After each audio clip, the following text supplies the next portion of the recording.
So, what'd you think of Ender's Game? It was not very good. The end. Did you say this is your favorite book? It's not my favorite book. I really enjoy it. It's probably one of my favorite sci-fi books. This movie, I don't think, did it justice in several different ways, but I think one of the most important is that in an effort to make it smaller, they took out a lot of the stuff that made the book so impactful and kind of rendered it pretty generic, which you were saying. Yeah, well, the characters and the plot, and they dumbed Ender down considerably, and some of the more brutal things in the books they just took out completely, like Bonzo. Yeah, and Ender kicked him to death in the book. He deserved it. He did deserve it, but in this he's just kind of like, and then he bonked his head, and then maybe he's dead. He could be dead. I assure you he's dead. They were working on his head. He's fine. He's fine.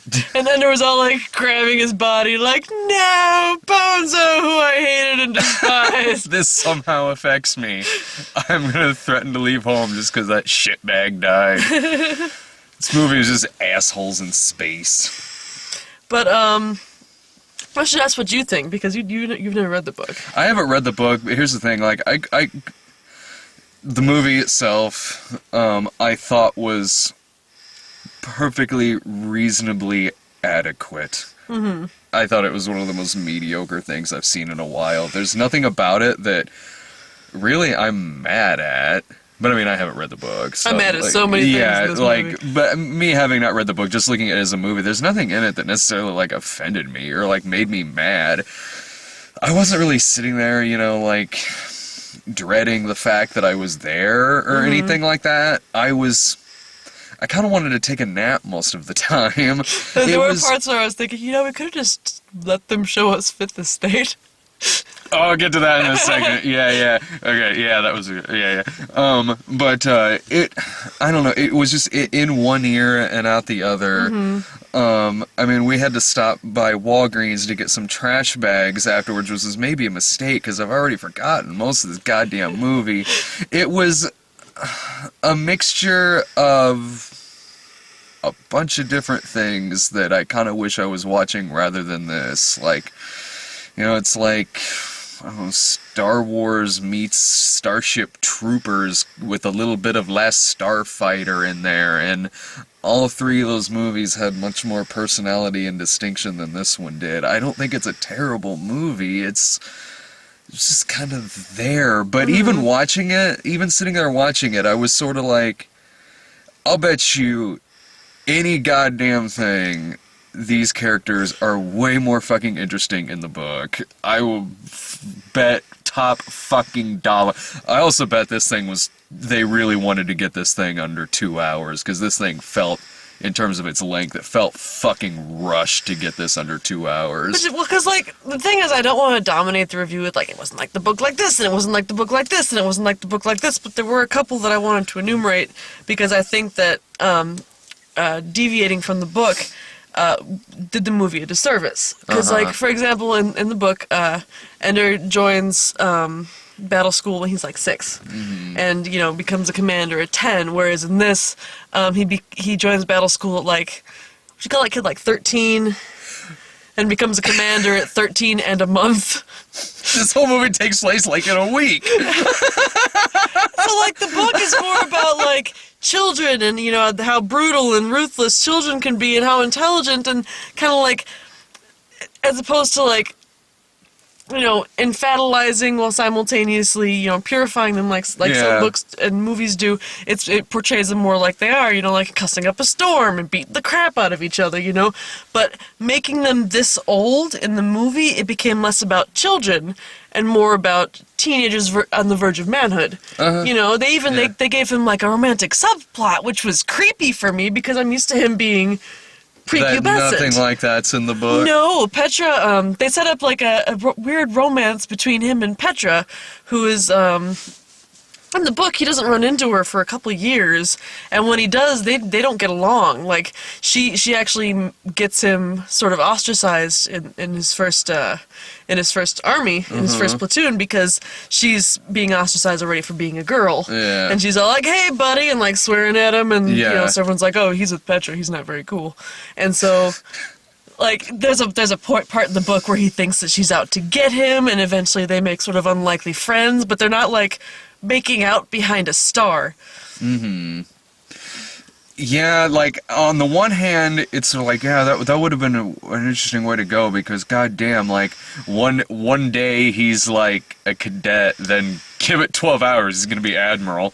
Hey, cause, like, Harrison Ford just kept wandering and being like, "Ender, you're a commander now." You're my boss now. And, like, so on the other hand, I kind of get why they maybe wanted to go with an older kid, because... that'd be going really close into Phantom Menace territory. No, but see, found two completely different things. I know they are, Get me like the little fat kid from fucking Bad Grandpa. Make him more intense. There are children who are capable of playing these, complex roles. You could have gotten them instead of this Nick Foster-looking motherfucker. Who just, like, kind of, like, deadpanned his way through this movie. I understand him not wanting to go with a 6-year-old. I do. Well, he didn't have to be 6, because he doesn't stay 6, you know. They could have gotten, like, a 6-year-old to hire him to battle school, and then got, like, a competent, kind of small for his age 8-year-old to go for the rest of the movie, or even, like, 9 or 10-year-old, but still make him before he's making googly eyes at girls, because that's not what the book is about. Yeah. Yeah, well, I mean, I thought... Asa Butterfield, is that his name? The kid who played Hugo. Honestly, I thought he was fine. Given what he had to work with, I thought he did perfectly serviceable. Yeah, they were just kind of like giving them snippets of dialogue from the book. Because it wasn't like most characters in this movie have any personality whatsoever. Many of them really don't. Like, a lot of them just sort of go through the motions, and the character was certainly written that way in this, but in terms of that, I thought he played it fine. I mean, one of my things about this movie just never grabbed me at all. Like, I didn't really care about the situation that they were in, and the characters, not that I hated many of them, again, none of them really grabbed me all that much. Like, I didn't really care. Like, most of the stuff that he was doing that was putting him farther in the ranks here were pretty easy. No, they dumbed him down. They were so easy. Because the book, he's like this tactical mastermind. And like, okay, well, for example, when he's got like his first squad, which has gotten pretty much every character in the book that he runs across in the course of 4 years. Yeah. It was like 5 minutes of the movie I wanted to like jump up and scream, "What are you doing?" Because they put Bean in like his first... Sorry. In the book... Bernard and Eli have their kind of like little faction, and Ender and his misfits have a little faction. And he met like socio-engineer masterminds the situation to make Eli sort of in charge of the platoon, so it unites the two factions. He doesn't just make everyone be on his side and then Bernard can fuck off. Yeah. You know, that's normal kid stuff. That's not what Ender does. That's not what makes him a superb commander. They didn't show any of that stuff, so we were basically stuck with Harry Potter, in the sense that why is this kid in charge? Because he's just some kid. Yeah, that's the vibe I was getting too. It was like it's the same thing as Harry Potter, Luke Skywalker, any of those characters like that. He's there because he's gonna save the day. You know, he's the one. He's Keanu Reeves. He's prophesized to save he's in the charge galaxy. Because everybody says he is. Because everyone says he is. Yeah, you're exactly right. And the stuff that at least in like a lot of those other movies, the stuff that the characters were doing were relatively challenging. I mean, that one game that he had in this with picking the poison in either cup, I figured it out before he did. I want to be fucking Admiral. Well, the thing is, in the book, they do it this way. Yeah. In the book, he gets stuck on basically this mind game that he's got on his little desktop computer. And it's sort of a stream of consciousness video game that works almost like a computer-ran psychologist for the kid by, figuring out what's going on in the kid's life and sort of building a game around it. So when he's stuck in his actual life trying to figure out, how to proceed, he gets stuck concurrently on this game where it's like this giant with 2 little shot glasses full of liquid. Good and team effort. Giant's like, one of these is poison, and one of these will help you get to Fairyland. And every time he picks one, he dies. So when he overcomes an obstacle in real life, that's also when he figures out that he's got to, murder the shit out of a giant. Yeah. Whereas in this one, it's just basically used to make us think he's smart. And it doesn't work so well. It's getting very confusing for me at several points. One, because I was bored, and two, because sometimes I couldn't tell if something was a game or if it was actually happening, because the effects work within the movie games weren't that much different than the regular special effects in the movie. So. Well, they did make the people within the game really creepy. Oh yeah, they look. look. Yeah. There was some uncanny valley shit going on there, but other things, like, there was no real villain that grabbed me in this thing either. That one dude, Bonzo. For half the movie, I kept thinking they were saying Bonesaw. I was like, Bonesaw? Bonesaw! Oh, Bones! That would have been awesome. The dude is like half my fucking size. That's pretty short. I think they combined, because I texted you earlier, because I was listening to the book on tape to kind of like refresh myself on some of this stuff, and I was realizing as I went that, some of this stuff is really pretty racist. And I think they're trying to combine his character with Ender's previous commander, Rose the Nose, the Jew boy extraordinaire. And Irving write this book? Rose is kind of small and had a big fuck off nose, and so I think that they kind of like combine, because Bonzo, his full name is Bonito, and he's like supposed to be like this kind of really pretty little Spaniard, but instead they made him like Jewish Mexican, because he kept calling people Bendejo, and I think that's a swear word, isn't it? I don't know. Possibly it's a swear word, but I think that in combining those two characters, they made Bonzo less terrifying. Yeah, because I mean, Peter too. They neutered the shit out of Peter, but I'll get to that in a second. Is he that short in the book? I mean, Bonzo, I don't remember. Well, because Ender is way shorter in the book. Okay, well, so he could well have been that short, but Ender wasn't a foot taller than him. Well, they got a tiny dude in this movie, and I'm not saying just because he's short, because, like, I'm fucking one to talk, but, like, I mean, even aside from that, the way he was acting, all like that, I'm like, dude, you are so not fucking intimidating. Like, if their point was for me to buy the fact that Asa Butterfield could kick this guy's ass, okay, I bought it. That's kind of the impression I got, yeah. Really? But, okay. like, the point originally was that Ender was watching him and being like, okay, this is exactly what a commander doesn't do. He doesn't belittle his troops, he doesn't put the new guys He uses in the them back. as human shields.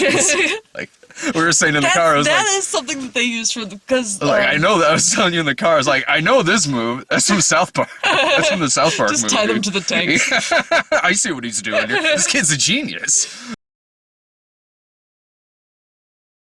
But like all the tactical stuff, they left that stuff out, but I understand because it's hard to put that across like without holding up a diagram of, and then we did this, and then we did this, and that was smart because that made them do this. Yeah. But they could have had more, or at least like put in a montage or something to show like, and then we did a bunch of battles, and now we are a cohesive unit, not just, hey everybody, okay, let's go fight our final battle. Yeah, it's like no joke. Like, this movie really does feel like it's only taking place within the course of like a goddamn week, and because I think it's supposed to, because like they're showing like a ticking time clock, and it was a month. He had a month to train this kid up from fucking Launchy. Mm-hmm. And it goes towards making the movie feel really rushed, because I mean, maybe it's mentioned in the movie. If it is, I'm sorry, but I mean, like, I spent the first part of it just sort of like I didn't really even know why they were using kids to begin with, and then at the end, like, they don't do that good of a job with characterization in the movie. So by the end, when he's kind of having his emotional breakdown there and is helping the Bug from Starship Troopers, I thought that Bug was really well animated, though. Honestly, yeah, he was. The Bug was honestly the Bug like was weirdly like chrysalis with like huge limpid pool eyes, and it was really kind of pretty. Yeah, like, no joke. That, honestly, I thought the Bug was the most sympathetic character in the movie. That was another thing that I understood them changing, because in the book they're called buggers.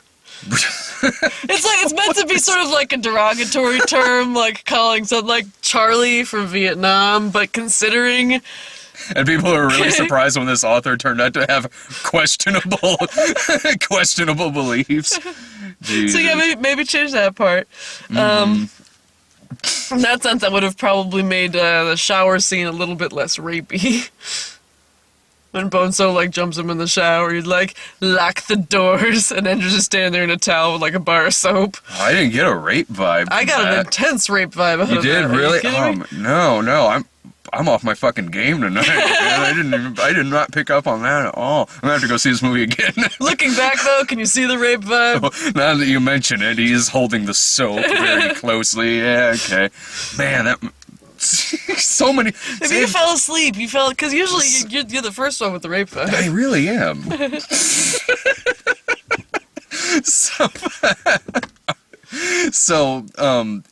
But yeah, that's one of a few places. Like, really, if it went in a different turn, I might have been all for this movie. Like when they said, like, he's like, "All right, now you're coaching the team of misfits." I'm in the theater, like, all right, we'll get some Bad News Bears action going on except in that here. it was the same fucking 5 people again. And he wasn't drunk either. You're gonna coach the ragtag team of misfits. You gotta be fucking drunk. See, that's what the movie needed. Ender should have been played by Josh Holloway.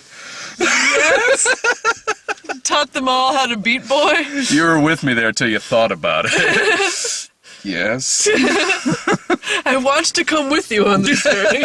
God damn it, Beaner. Fucking Beaner.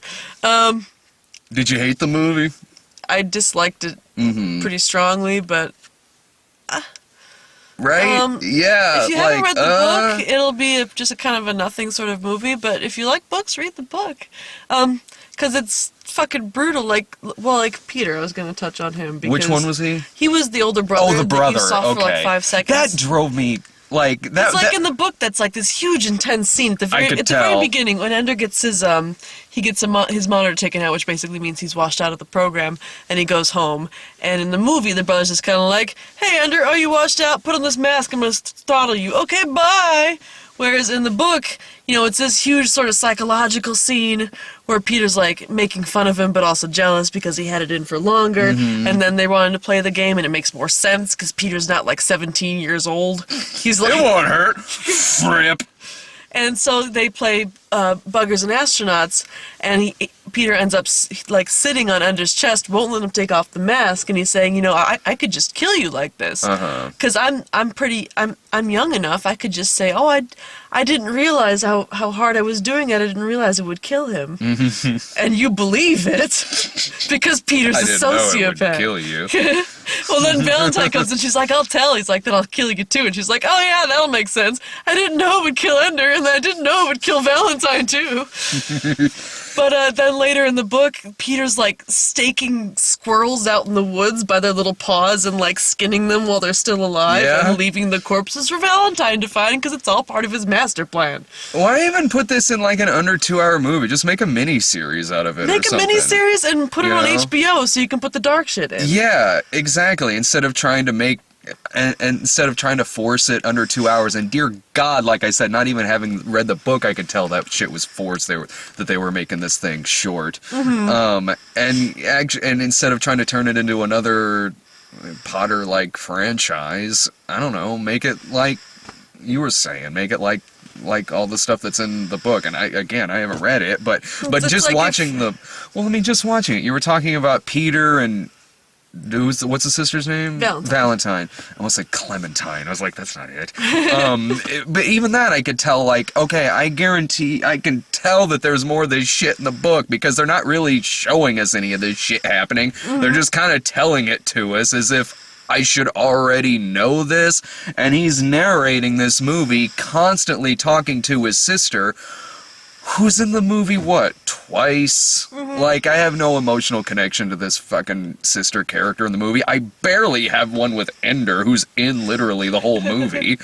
And like, why do I care that he's talking to this girl? She's barely in the fucking movie. I don't really know what their relationship's like all that much.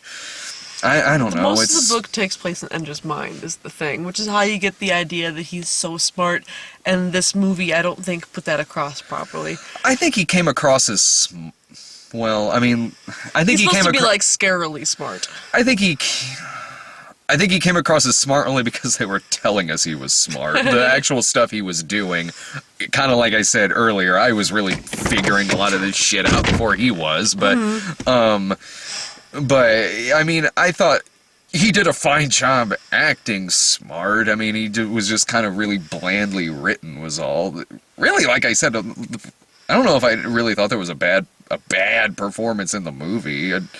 They just did what they can with these really cardboard fucking characters. Harrison Ford, I thought, was fun.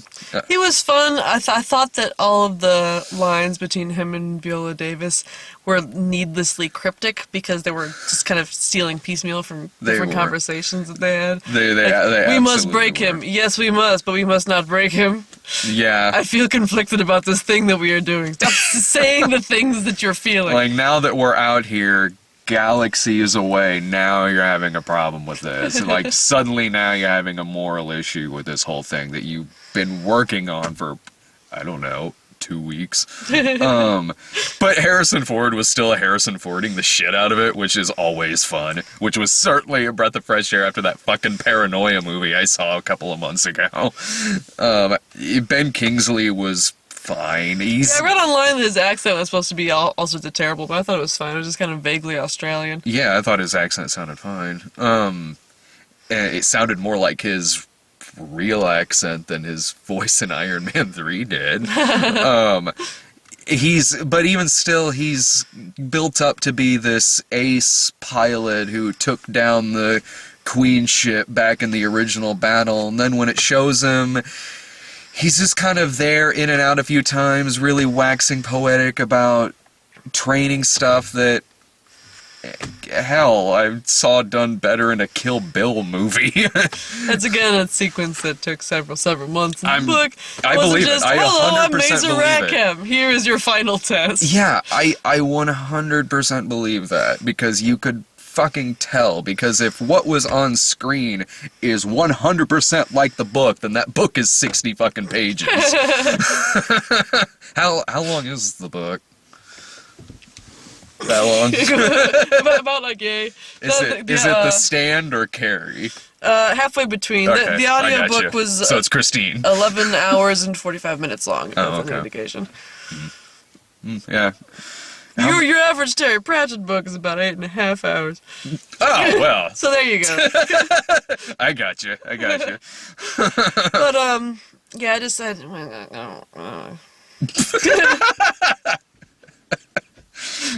That's what I got. Did it end more or less like the book did?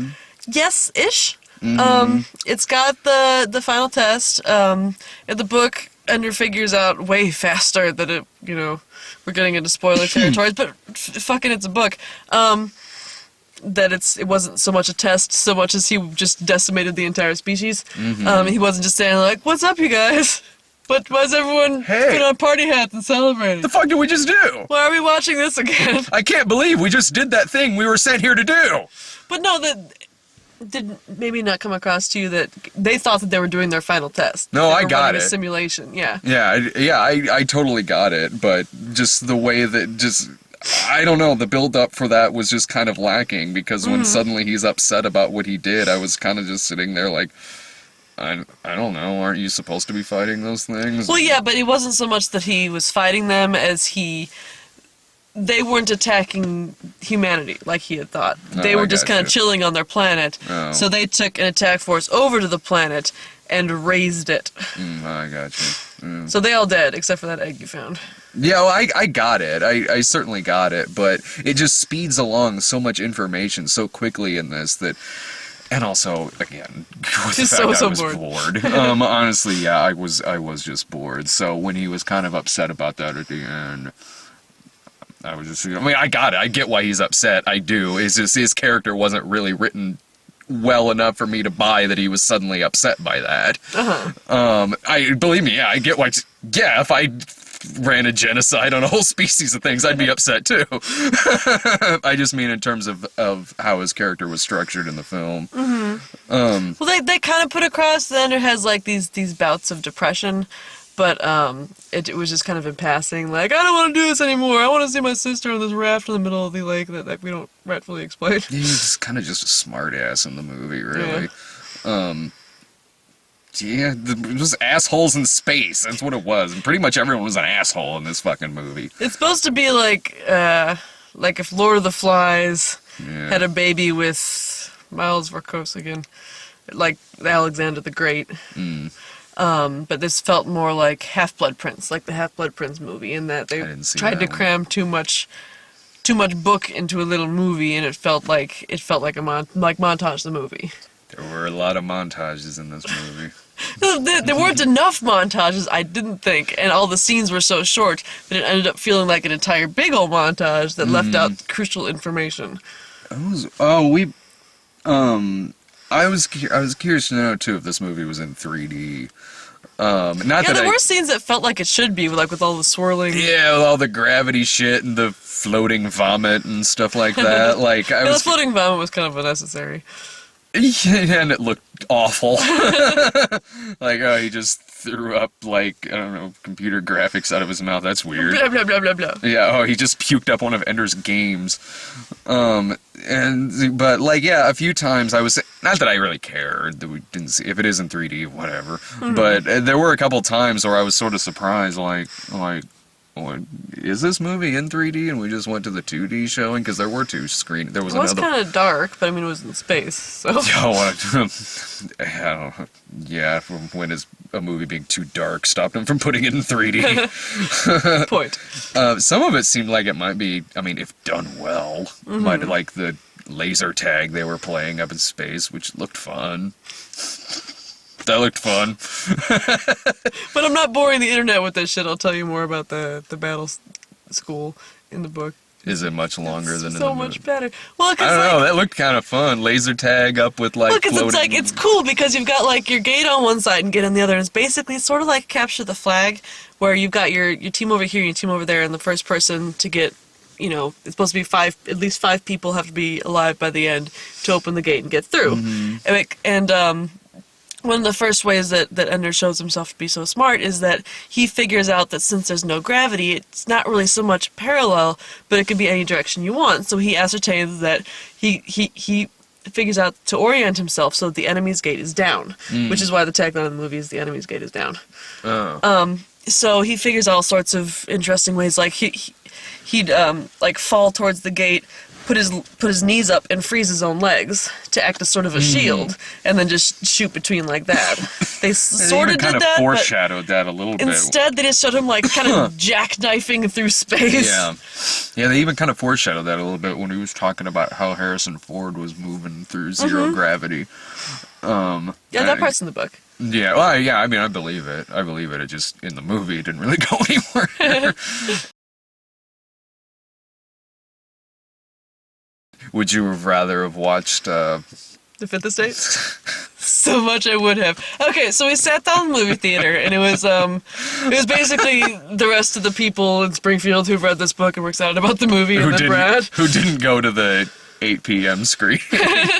And they started up the movie, and it's like a guy chiseling hieroglyphics into a wall, and then inventing the printing press, and then printing up a newspaper. We're like, this is a weird way to start Ender's Game. Yeah, and then it comes up, The Fifth Estate.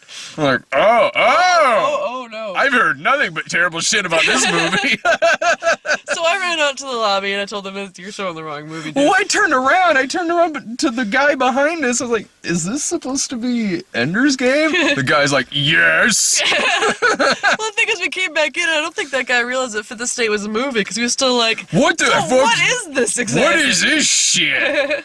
And I'm just sitting there laughing like, oh, well, the movie bombs so goddamn bad. That's how they're getting people to watch it. They're just trying to trick us. Trojan horse onto another goddamn movie.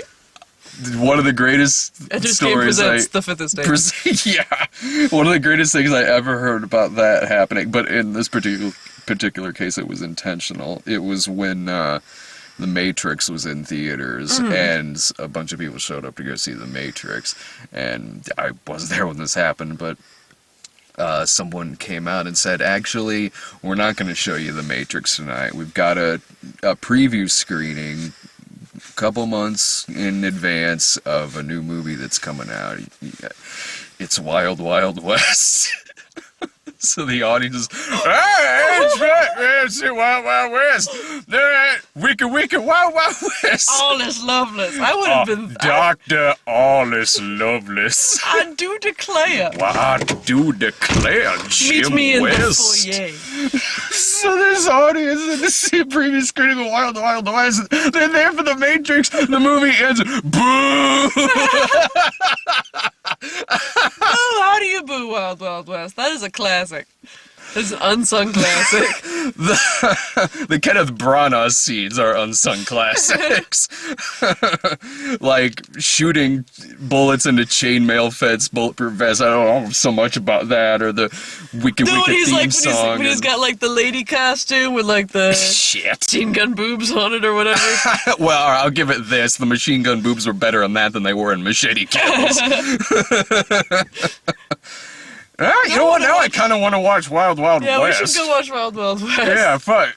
Maybe it's aged incredibly well. I like to think it has. I used to own it on VHS. It's one of those movies where it's like, you know what, fuck it, I'm watching Wild Wild West now. I've got movies like that where I'm like, I don't give a shit what anyone says. I'm fucking watching Battlefield Earth today. I'm gonna laugh my ass off, have a blast. That's how I ended up watching the entirety of Happy Feet. I never saw Happy Feet. I was hungover and I was watching, I think it was like New Year's Day or something, and it was on. I'm like, yes, this is happening. This is a thing I am doing today.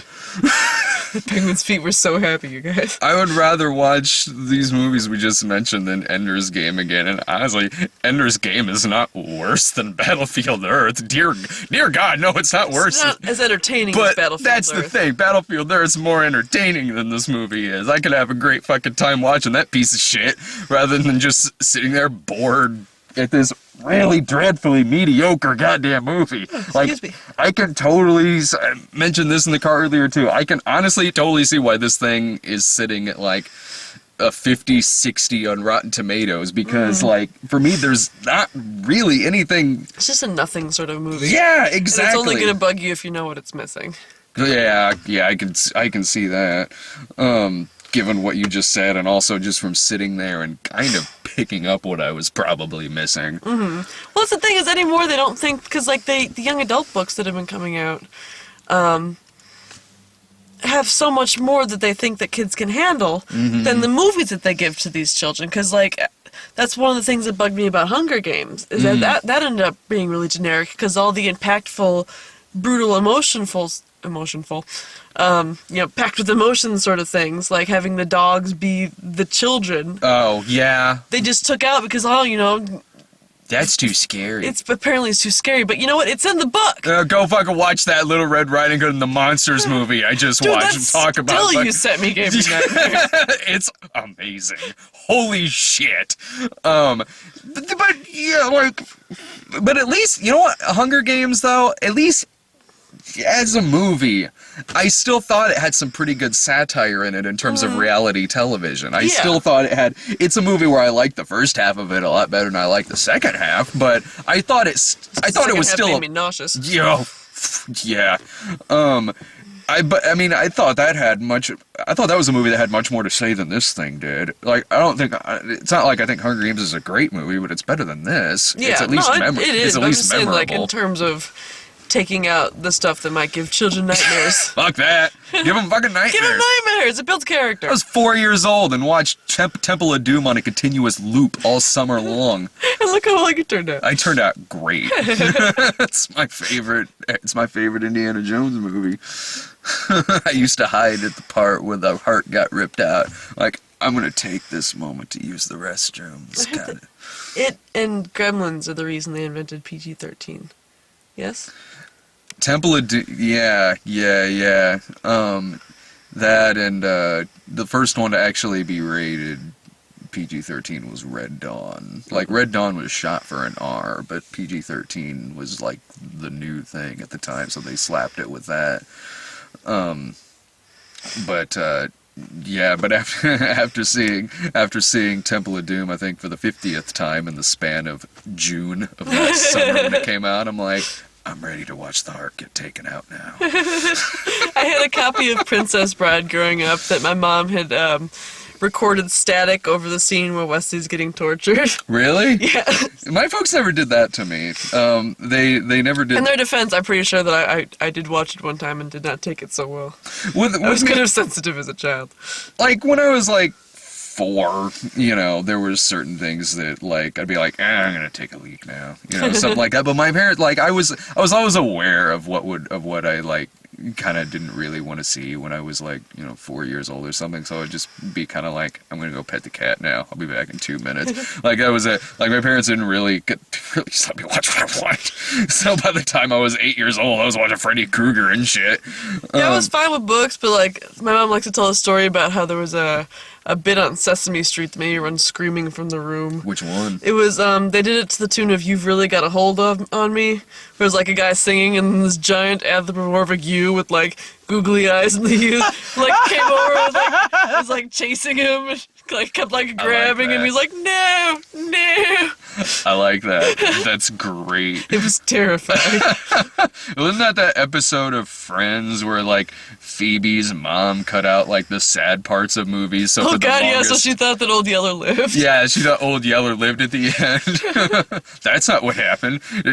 Yeah, she watched like It's a Wonderful Life or something and got depression because of it or something like that. I can't remember. But I mean, in terms of recommending this thing, I don't know, a rental maybe. If you've seen most other things that are better than this. I need to just make like a book was better on a stick that I can just hold up for shit like this because I'm getting a little sick of saying it. Yeah. Be like, book was better. The book was so much better. But a lot of times in criticism, that's perfectly pertinent. It is like in this particular case, from what you're saying, and just from me sitting there watching it, I could tell that sometimes that's a perfectly legitimate criticism to have against a movie if it really kind of messes things up that bad. So I mean, if you want to spend like a buck or two and like rent it and like kill 2 hours. There's worse movies you could fucking do that on, I guess. Like, it'll give you a perfectly good nap. Mm-hmm. So I guess they take that for what it's worth. You could read the book. Yeah, there you go. It's Or not just that read long. the book. You can get it on Audible and just listen to it while you're working out. We got a new preview for. Oh, you weren't in the room when this happened. We got a new preview for American Hustle where it showed Bradley Cooper with his hair in tiny, tiny rollers. I've gotten that trailer. I got That made that. me laugh. I got that trailer a couple of times. I was out there waiting for my chicken fingers in the lobby. I had popcorn last night. At least they remembered you. The last time I ordered chicken fingers, I like got half an hour in the movie. I'm like, oh, I should probably go get those. What the fuck? I went out and they're like, these are probably yours. Here you go. Oh, these must be yours. Half of them are still there. They were delicious. There's half a thing of barbecue sauce. I got like the tail end of that Saving Mr. Banks trailer. Yeah, like Tom Hanks looks like he's selling the shit out of that movie, but I'm not sure how much I give a shit about the origin of Mary Poppins. If it's done well, it could be interesting. It looks better than The Book Thief. We got that trailer, that Oscar bait trailer. I kind of want to read the book because apparently the book is pretty good. I don't know. I think I might watch it. The movie? Yeah. It's coming out here before too long. Like, maybe it's a perfectly fine movie. That trailer is the most Oscar bait. And I don't throw this word around a lot. I think it's a word that's honestly quite overused. But this is a stereotypically Oscar bait trailer. It takes place during the Holocaust, and it's got like that swelling instrumental music, but like the plot of it sounds kind of interesting. The plot of it does, but it kind of like you said with the way the trailer is cut, and even the fact that the announcer literally says words will guide her. Like really, Okay, I missed that part. you missed that part. Yeah. Oh, that's just, he did not just say that. I want to know if that movie's going to be done like that book, which is apparently narrated by Death himself, and Death is a character in it, from what I hear. The salmon moose. Huh? Sorry, I was doing Death. Oh, I thought you saw something. That's the only Death reference that I've got is the meaning of life. Oh, Oh, I got you. Okay. I'm sorry. That No, went that was right past obtuse. me. I'm sorry. I'm sorry. I haven't seen Meaning of Life since I was like in high school. Thank you for coming Right with on. me on this journey, Brett. I'm there. It took me a while, but I finally made it. But no, that would be interesting, but it's kind of one of those things where, like, narrating a movie is hit or miss for me, especially when it's a character that's not in the movie. Although I guess it's just the Holocaust he is in the movie. Touche. Quite a bit, really. How did that Jack Ryan thing look? Because I went out to get my chicken fingers as soon Which as one's the that. Jack Ryan one? The one with Chris Pine, Ow! That's the one based on characters invented by what's-his-face? Tom Clancy. Yeah, it's, I don't know, it's basically, it seems like I've seen that movie a couple times already, where it's like the guy is secretly a CIA agent and like he hasn't told his wife, but then he has to tell his wife because they get like... Did you some like hot the water. other movies with that character? Like Hunt for Red October, Patriot Games. Hunt for Red October is that same character? Yeah, Alec Baldwin played him in I that. saw it years and years and years ago. Harrison All I remember is Ford. Sean Connery being the Scottishest Russian Yeah. submarine commander. Harrison Ford played him in Patriot Games I and didn't Clear see and that. Present Day. Ben Affleck played him in Sum of All Fears. Huh. So is this one where they like took the character from these other books and just made up his own new story like they did with James Bond? I caught the first 30 seconds of the trailer before I walked out, and the vibe that I got from it was just, are they doing Casino Royale with this character? Because it showed him beating up a guy in the bathroom like they did in that, and like slamming his head into a sink and things. They already He's like did. going to Russia and then shit goes sour. Did it come across like it was an origin of that character? Because that's what they did with Sum of All Fears. Possibly, because it did definitely seem like he hadn't been doing it for very long. Okay. He's like he's going to Kevin. Was that Kevin Costner? Yeah. Yeah, going to Kevin Costner. Like you said, this was an office job, so presumably. You know. Oh, I don't know why they're. If that's what they're doing, and it's like a reboot, oh, they already did that with Sum of All Fears. Sum of All Fears was a alright movie. I haven't seen it since it came out, but I liked it. Next week is Thor, and since there was no pre-release for Freebirds. We'll Just in the nick of time. From the to bring it makers back, Nick of Time. From the makers of Love Actually. Oh, movie. About Time. Yeah. Oh yeah. That comes out next week. Less depressing time traveler's wife. I should fucking hope so. You gonna go to that one next week? I'll go to that one. I'll be at Thor. As long as his feet don't fall off from frostbite, I'm fine. Right. It's starting to get a little chilly. Brilliant. We'll see you next week. Bye.